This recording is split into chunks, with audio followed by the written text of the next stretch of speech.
仕事で泊まっている大阪のホテルでルームサービスをいただきます。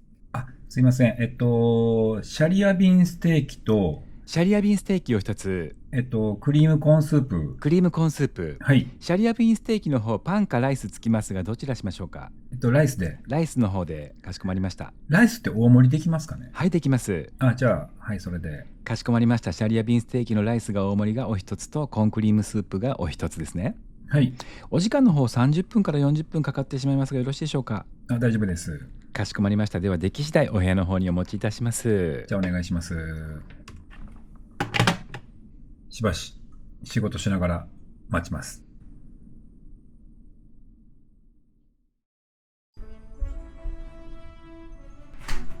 すいません。この辺で大丈夫で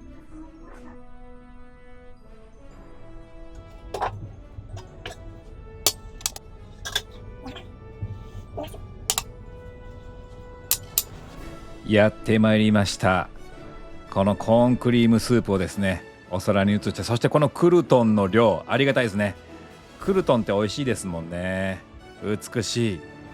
この優しい黄色のコーンクリームスープの上にクルトンが島のように浮かんでいます。まずはこのスープからいただきましょう。これがね、うます。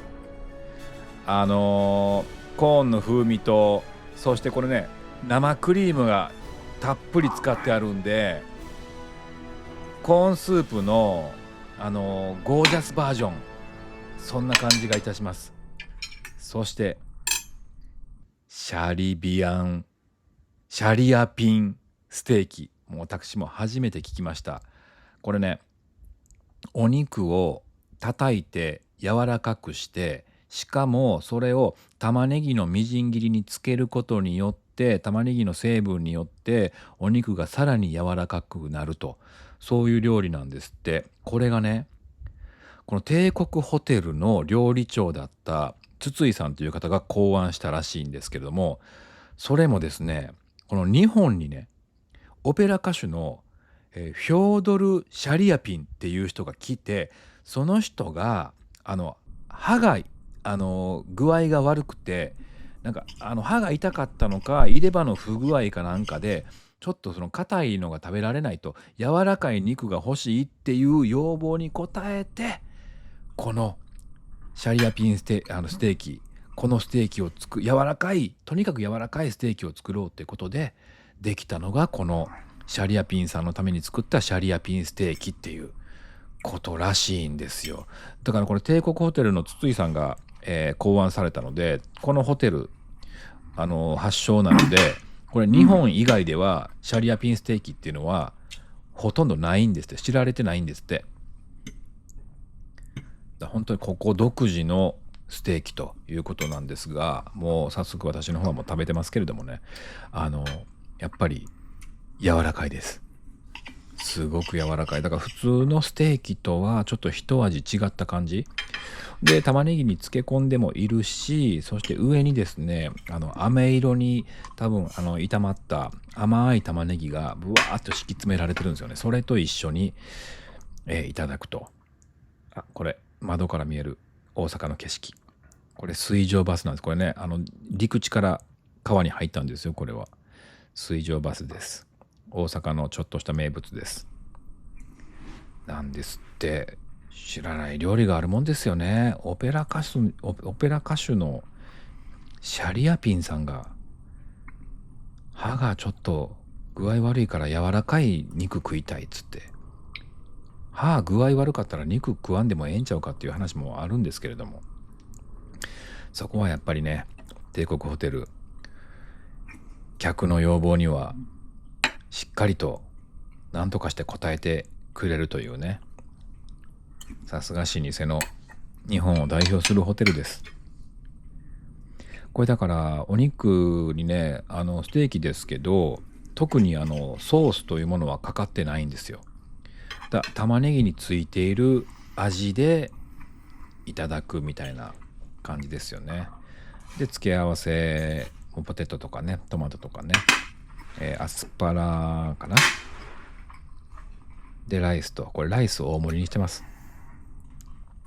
でこれライス大盛りにしてますんで、ちょっとお肉のね量をね考えながらいかないとライスが余ってしまいそうで、もうこの時もう腹っぺこでね、これこの時仕事の都合で2連泊してるんですよね。連泊してるんで、連泊の1泊明けの昼で、この日夕方から仕事だった。オーサムバックパック、最近デイズをよく使っております。本当に旅に便利なので、日常使いにもめちゃくちゃ便利なんで、よかったら皆さんお一ついかがでしょうかということなんですけれども、そう今ちらっとライス見ましたね。ライス見て、ちょっと待ってよ、このままいったらライス残るぞということで、一回切った、ね、肉を半分にしてちょっとずつお肉の消費を抑えながらライスをいく、そのような、戦法をとっております。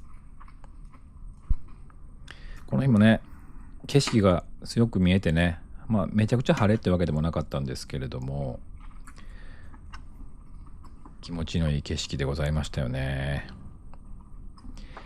ねえ、そんな料理法があるねんな。だから多分海外の人がシャリアピンステーキって見たら何それみたいな感じになりますよね。だからやっぱステーキで肉を叩いてなんか割とこれヒレ肉だと思うんですけど、でかいなと思ったらやっぱ叩いてたんですよね。叩いてこうちょっと薄くして広げてある。なかなか叩いてから焼くステーキってあんまりねないから珍しいですよね。帝国ホテル独自のメニューでございます。このコーンでね、ちょっとこのコーンスープの量を見てください。たっぷりなんですよ。これがありがたいね。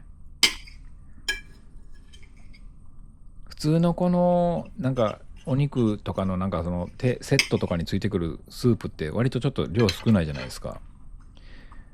大事に飲まないといけないんですけど、ここのコーンスープは量がしっかりあるんでガンガン飲めるっていうね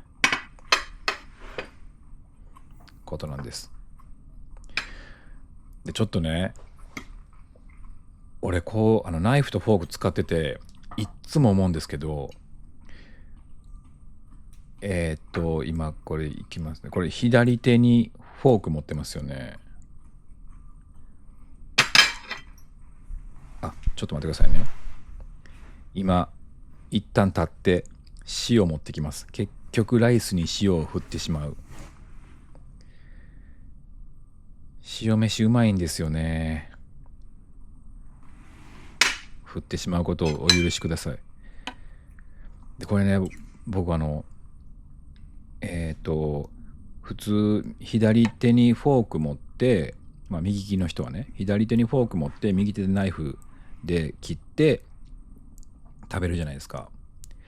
でそのまんまお肉食べた後ライス行きたいんですけど、どうしてもライス行く時はフォークを右手に持ち替えてしまうんです。これ見てください。切って肉左手で食ったそのフォークを持ち替えてライス行く。これ僕だけなんでしょうか。これ左手でフォーク行こうとするとこの右手でライス持って左手でご飯すくうことになるじゃないですか。でも普段お茶碗でご飯食べてる時はお箸を右手に持ってご飯掴んでるんで違和感があって、こういう風にね細かいポテトとかを拾う時もやっぱり右手じゃないとやりにくいんですよ僕は。でもちろんスープすくう時もスプーンは右手に持つしってなるとね、このトマトもねちゃんとしっかり皮がねちゃんと剥いてあるっていうこの気遣いが嬉しいですね。でそこをどうしたらいいんやろうっていう、僕超右利きなんですかね。だから左が不器用なんかな。でも僕ボールはね左で結構投げれるんですよ。なので一回ちょっとこれねナイフ切る時にナイフとフォークを逆に持ってみようと思ったんです。でフォークを右に持って左でナイフを持って切ったらそのまんま肉を右手で食べてそのまま右手でライスいけるなと思って、これ食べやすいと、これは食べやすいですよね、右の方が。でまんま右でライスいく、これ食べやすいですよね。こうすると持ち帰る必要がないんですよ。これ自分にはこっちの方が合ってるんじゃないかと。そう、こうすると、スープも飲む時はスプーンに持ち帰らないといけないですけど、それ以外はお肉食べるのも野菜食べるのもライス行くのも全部右手にフォーク持ちっぱなしでいけるんですよ。これは皆さんはどうなんですか？左手でフォーク持って右手でナイフ持って切って、ずっとその左手に持ったフォークでご飯とかいろいろ他の付け合わせの野菜とか全部それで食べていらっしゃるのでしょうか？僕の左手が不器用なだけなんでしょうか？皆さんどうなんですか？これ持ち替えてます？そこすごいね、気になるんですよね。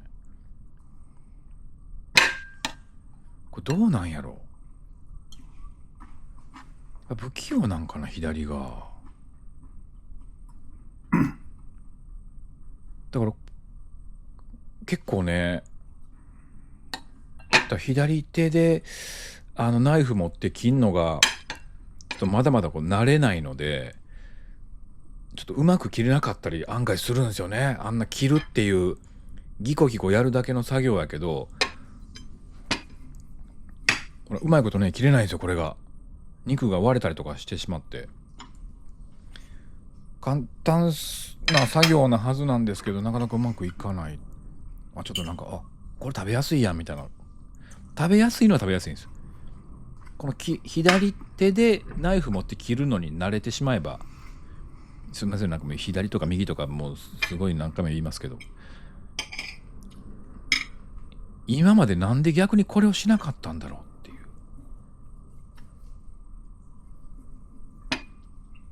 う。これそうなんですよね。左で切るのにさえ慣れてしまえば絶対こっちの方が僕的には効率がいいんですよね。そうなんですよ。だからこれやんって言ってますけど、これなのか？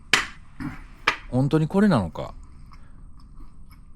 左でフォーク持って右でナイフ持って肉切ってずっと左手で食べるということをみんなしてるのか？で、なんなら海外の人もやっぱりそうなんでしょうか？それとも僕のように海外の皆さんも毎回フォークを左から右に持ち替えてみたいなことをやっているのか？でもそんな七面倒くさいことを、ナイフとフォークをメインで使っている国の人々がそんなことしてるかな？僕からしたらでもね、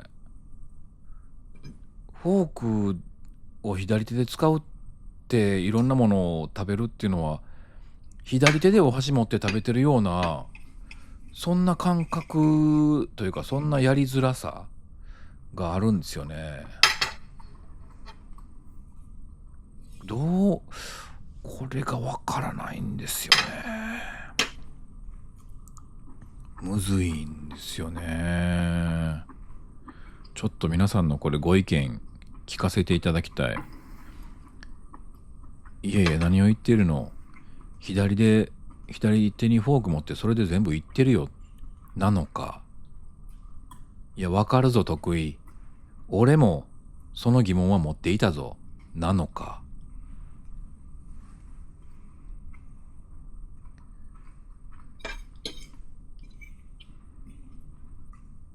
確かにでも割と僕右の人間なんですよね。右手、なんとなく普通の人より右手、もちろん皆さん利き腕の方がよく使うとは思うんですけど、普通の人が利き腕使うよりも俺利き腕を使ってるような気がするんです。かといってさっきも言いましたけども、ボールは左で投げられるんです。右と同じようにとはいかないですけど、普通の人よりも利き腕じゃない左手で割と投げれるんですよ。だからどうなってるのかっていうね。さあこれちょっとライスマネジメント的にはですね、ちょっと肉が少ないのではないかとこの辺り思ってきております。ライスが余った場合、コーンスープでライスいくっていうのもできんことはないかとかも考えつつですね、すんごいなんか窓の外を見てうなずいてますけどもね、別に何ってわけでもないんですよ。何があるってわけでもないんですけどもね、すっごい見てますね。なんで一旦クロスしたのかっていうのはありますけどもね、やっぱりこうね、野菜ついたりとかすんのは絶対圧倒的に右の方がやっぱやりやすいんですよね。でも絶対間違えてますよね。だからいつもの僕やったら、肉切りました、じゃあ今度フォークを右手に持ち替えてその肉ついて口の中に運びますっていうややこしいことをいつも毎回してるんですよ。この49年間ずっとしてるんですよ。49年でもないか。生まれて人間いつぐらいですか、初めてナイフとフォークを使うのは。分かんないですけど、小学校ぐらいに初めて使うんかな。10歳と考えたら39年間ずっと切って、その後フォーク持ち替えて口に運ぶっていうことをずっとやってきてるんです。でこれでもそんなやっぱそれっておかしいんやろなとは思うんですけど、じゃあ誰かに注意されたこともないというか、家族とか友達恋人なんかは目の前で僕が食べてるのむせてる、なんか変なとこ入ったよね。いや目の前で僕が飯食ってんのをナイフとフォーク使ってんのを見てるはずなんですけど、なんか変じゃないって言われたこともない。で僕も人がどういう風にナイフとフォークやってんのか注意深く見てなかった。これ謎が深まるばかりなんですよね。皆さんのご意見伺ってもう今日はっきりしたいです。というわけでごちそうさまでした。ありがとうございました。